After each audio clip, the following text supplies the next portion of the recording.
Hello, 6th graders. Welcome to Big Ideas Math, Section 4.3, Extension, Areas of Composite Figures. Lesson.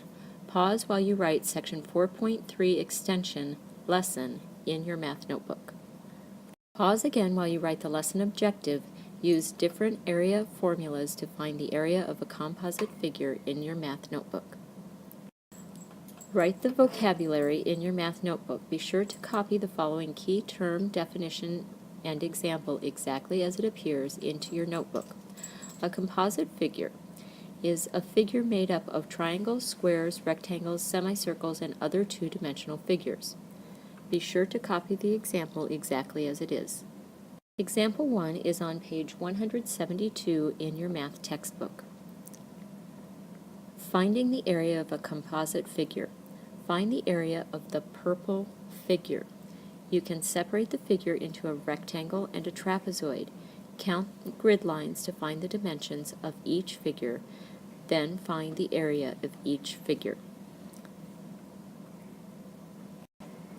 So if we look at the figure on the left, we've separated it into a rectangle and a trapezoid, and we substitute in our dimensions, and we have 6 times 4 for the rectangle. 6 times 4 equals 24 units, and for the area of the trapezoid we have base 1 plus base 2 equals 4 plus 8 times the height is 2 times 1/2. So all of that, when you multiply it, equals 12. So then we simply add up those two areas, and 12 plus 24 equals 36 square units.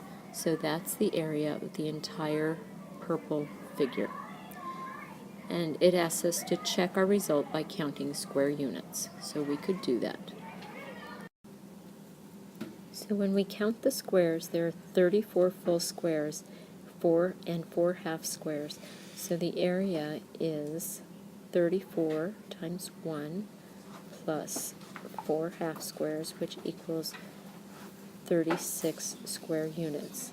So the answer is reasonable. Example 2 is a real-life application. We're finding the area of the fairway between two streams on a golf course. There are several ways to separate the fairway into figures whose areas you can find using formulas. It appears that one way is to separate it into a right triangle and a rectangle. Identify each shape and find any missing dimensions. So we've drawn the red line here. So we've got a right triangle, and then we've got a large rectangle.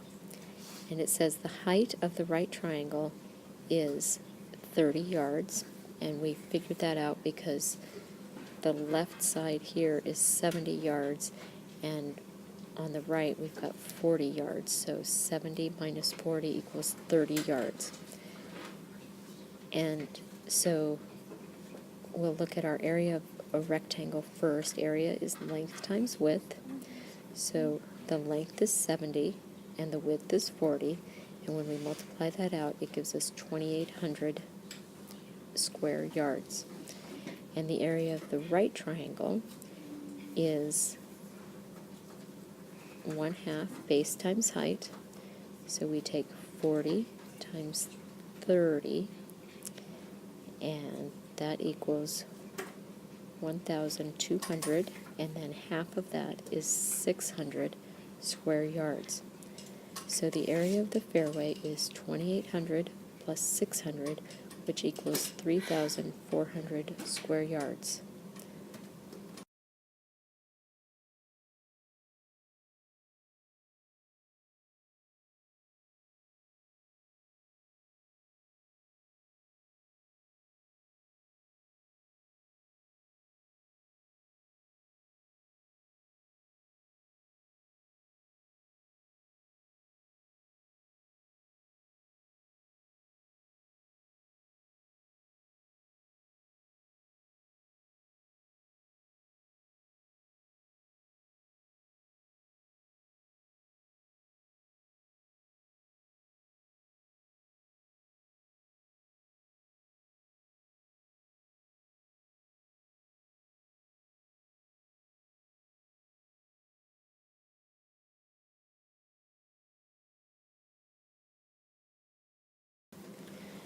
Your assignment for this lesson is to complete the following practice problems, which are also on page 173 in your textbook. Remember to show your work and be prepared to share during our next class. Please remember to earn credit for viewing this flipped lesson. You need to complete your exit slip back at the website. You also need to come to our next class prepared with the journal pages that we did during the flipped lesson or any other work that we did for the flipped lesson completed.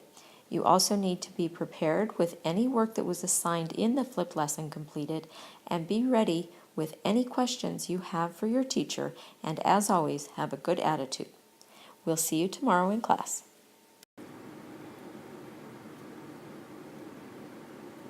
Remember to earn credit for viewing this flipped lesson. You must complete your exit slip.